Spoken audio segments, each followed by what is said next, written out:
The night sky over Belgrade in 1999 glowed with fire. Above, NATO jets roared. Below, Serbian crews sat behind old Soviet consoles, hands tight on controls built in the 1960s. Everyone believed those Cub and Neva missiles were relics. Too slow, too blind, too old to matter. But then, the shock came. Those same obsolete systems brought down Western planes, proving that even scraps of the Cold War could still kill. Fast forward to 2025. The story has changed, but the lesson remains. Those same Cold War relics still sit in Serbia's arsenal. But now they stand beside Chinese FK-3 batteries, Russian Panzer interceptors, French Mistral 3s, and home-built strike missiles reaching nearly 300 kilometers. For Serbia, these missiles are not luxury. They are survival. A nation once forced to defend itself with scraps now commands a hybrid arsenal no Balkan rival can match. The question has shifted. It's no longer whether Serbia can fire back. It's whether this unpredictable mix of old and new makes it Europe's most dangerous missile power. Because every year, Belgrade adds another layer: longer range, tighter shields, sharper precision. This is the inside map, the top 10 deadliest missiles Serbia fields today, and the hidden truth tying them all together. The story of Serbia's missile shield begins with a Cold War hunter that refuses to die. The Cub SA-6 Gainful, once a proud Soviet-era weapon, still anchors the 251st Air Defense Brigade. Designed in the 1960s, it was built to chase down fighters and bombers at ranges up to 25 kilometers. Guided by radar, it stalked targets across the skies of the Balkans for decades. Most wrote it off as a relic, but in 1999, the Cub shocked the world. During the NATO bombing of Belgrade, these obsolete missiles locked on and scored kills against advanced Western aircraft. Inside concrete bunkers, Serbian crews sweated in silence, staring at flickering screens, firing into the dark as stealth jets prowled above. Each launch was a gamble. Each intercept a reminder that even the oldest weapons could still wound the world's strongest alliance. Outdated? Yes, but still operational, still alive, and still dangerous in close-range battles. And Serbia made a choice that surprised many. It never retired the Cub. It kept it breathing, an old warrior in a modern war. But soon another upgrade arrived, one born not from Moscow, but from NATO origins. The oldest missile in Serbia's arsenal still carries the weight of a legendary kill. The S-125 Neva, SA-3 Goa, is a Cold War system, guided by V-600 missiles with a reach of 15 to 25 kilometers. By modern standards, it is slow, bulky, and analog, yet its name is etched into history. In 1999, a Serbian crew armed with Neva consoles did the unthinkable. From inside dim, aging bunkers, operators tracked what NATO believed was invisible, an F-117 stealth fighter. Moments later, the world watched in shock as the invisible jet fell from the skies over Belgrade. The Neva became a symbol of survival, proof that even the weakest tools in determined hands could humble a superpower. Today, the system still survives in the 250th Brigade. It has been modified, extended, and kept alive, not as Serbia's frontline sword, but as a layer of legacy cover. For Belgrade, it is not just a weapon, it is a reminder, a story written in fire that still echoes across the Balkans. But Serbia could not rely only on fixed, aging relics. By 2019, a new era of mobility arrived, this time with a missile straight from France. In 2019, Serbia unveiled a new kind of hybrid, a French-built missile riding on a Serbian-made chassis. The deal with France brought in the Mistral 3, a short-range, heat-seeking missile designed to hunt drones, helicopters, and low-flying jets. But instead of mounting it on foreign launchers, Belgrade integrated it into the PASARS-16, its own gun missile vehicle. This fusion of Western missile and local carrier became a symbol of Serbian innovation. The Mistral 3 can launch within minutes, tracking targets with deadly precision. On exercise grounds, PASARS-16 trucks tear across rugged terrain, halting, raising launchers, and locking on before the enemy even knows they've been spotted.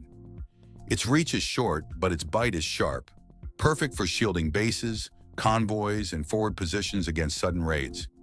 In close defense, range is not the measure. Reaction time is. And here, the Mistral 3 delivers.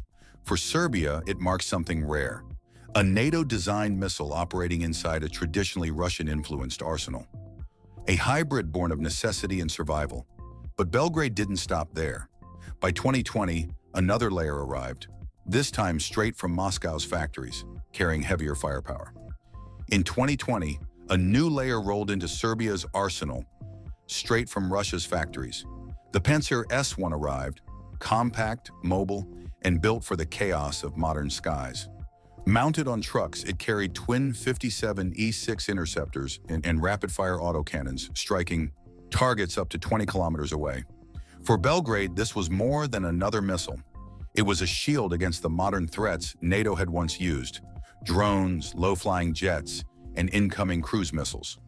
Serbian commanders could now ring critical sites with Panzer launchers, each one scanning, tracking, and ready to unleash a storm of fire.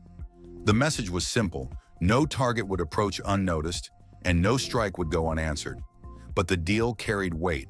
It showed Serbia's continued dependence on Russian technology, even as it experimented with Western and local designs.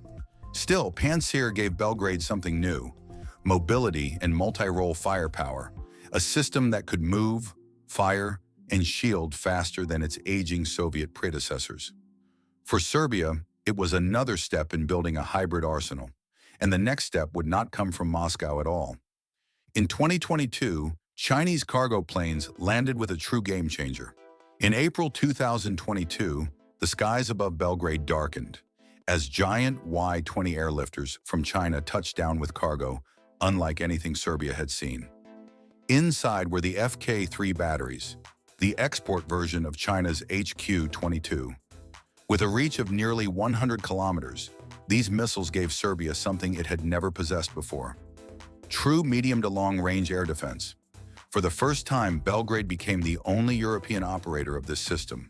Chinese radars now scanned Serbian skies, locking onto targets far beyond the range of its older Soviet gear.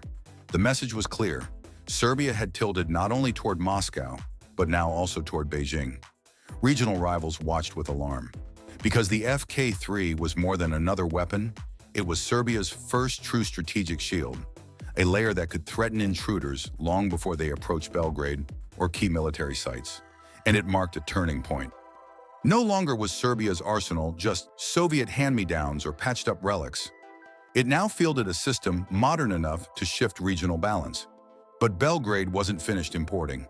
It was ready to build its own missiles, and the first came straight from local factories. In the workshops of Belgrade, engineers built something of their own. A missile guided not by foreign hands, but by Serbian innovation. The result was ALAS, the Advanced Light Attack System. It was unlike the Soviet relics or Chinese imports. This was Serbia's indigenous design, linked by fiber optic cable to its operator. With a reach of 25 to over 60 kilometers, it gave crews something powerful: man-in-the-loop control. That meant the missile could be steered in real time, redirected around terrain, adjusted mid-flight, or locked onto new targets before the strike. For Serbian engineers, it became a source of pride. For commanders, it was a flexible answer to Western ATGMs like the Spike or Javelin. Operators could sit miles away, guiding each missile with precision, watching the battlefield unfold through its camera feed. The numbers remain limited. ALAS is no mass-deployed shield, but it proved one thing beyond doubt: Serbia was not only importing weapons, it was innovating. And that innovation pushed a new boundary, because the next missile didn't stop at 60 kilometers. It stretched Serbian precision strike beyond 100 kilometers. From the test ranges of Serbia came a weapon built to strike far, not just to defend, but to reach deep into enemy territory. The Koshava 3 is a modern air-to-surface precision missile.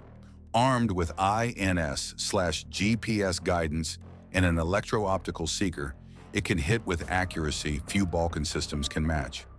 Its range of about 120 kilometers pushes Serbian firepower well beyond the front lines. No longer limited to shielding cities, Serbia could now destroy fortified bunkers, command posts, or airfields hidden far behind enemy lines. For Belgrade's planners, it was a leap from survival to projection. Crews could launch, guide, and watch as Košava 3 arced across the horizon, finding its mark with pinpoint precision. This missile showed Serbia was serious about extending its strike reach, capable of shaping battlefields, not just reacting to them. Yet as powerful as Košava 3 is, it still carried limits. Its reach was long, but not the longest, because another program was already in motion, and it promised something that dwarfed even this advance. Nearly 300 kilometers of strike power. From local factories came Serbia's longest arm, a missile built not to defend, but to strike across an entire region. The system is called Šumadija, firing the Jarina 1 rocket. These massive 400mm missiles carry a reach of nearly 285 kilometers, flying on a quasi-ballistic path. This gave Serbia something no Balkan rival could match, its deepest strike capability. With Jarina 1, the map itself changed. Capitals, airfields, and command centers once thought safe could now be hit in minutes. For Serbia, it was the birth of strategic firepower, a weapon that could project influence far beyond its borders. And unlike the FK-3 or Panzer, this was not an import. It was indigenous, designed and built at home, proof that Serbian engineers could craft weapons on the scale of great powers. The impact was immediate. Regional planners saw the range, ran the numbers, and realized their cities were now within Serbia's reach. Šumadija was more than artillery, it was a message. The longest arm of Serbia's arsenal had arrived, and it was locally built. But not all of Serbia's strength lay in long-range rockets. Some of its firepower came from closer in, its fleet of armed helicopters. From the skies above Serbia, the hunters circle, and their teeth are Russian missiles. The battlefield is no longer linear. It is multi-directional, with firepower coming from ground armor, rotary wings, drones, and long-range rockets.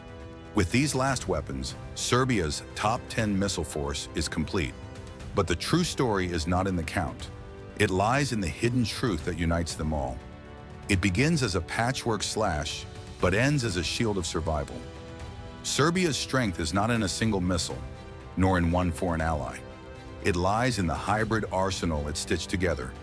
Old Soviet SAMS, modern Russian interceptors, imported Chinese shields, French short-range hunters, and homegrown precision rockets. What others mocked as weakness, Serbia turned into resilience. The Kub and Neva, relics of the 1960s, were never retired. Instead, they became the first layer, still alive, still ready to fire. On top of them came the Mistral 3 hybrids, the Panzer S1, and the FK-3 shield from Beijing. This is the emotional heart of the story. A nation once forced to fight with scraps now commands a deadly top 10 arsenal. The echo of 1999 still lingers, but the message of 2025 is different. Serbia is no longer just reacting, it is projecting. But the final question remains, is this layered force a sign of resilience? A nation that adapts, survives, and innovates against all odds? Or is it a fragile mix, held together by foreign suppliers, vulnerable to pressure the moment those pipelines close? Every arsenal tells a story, and Serbia's is written in fragments of past and present, fused into one. From the Cold War Kub and Neva, to the Chinese FK-3 shield, from the indigenous ALAS to the towering Šumadija rockets, even down to tank-fired missiles and drone strikes, we've traced the 10 layers that define Serbia's modern missile power. It is a mirror of Serbian history itself, old, new, borrowed, and home-built. Once a nation forced to defend with scraps, Serbia now stands with a blended arsenal that makes it unpredictable, flexible, and dangerous to underestimate. Each missile carries a piece of that journey, from survival to projection, from outdated bunkers to precision-guided strikes reaching across the Balkans. And yet, the hidden truth remains. This is not just a military inventory, it is a message. A message to neighbors, to rivals, to allies. Serbia will adapt, layer by layer, until no one knows where its true limits lie.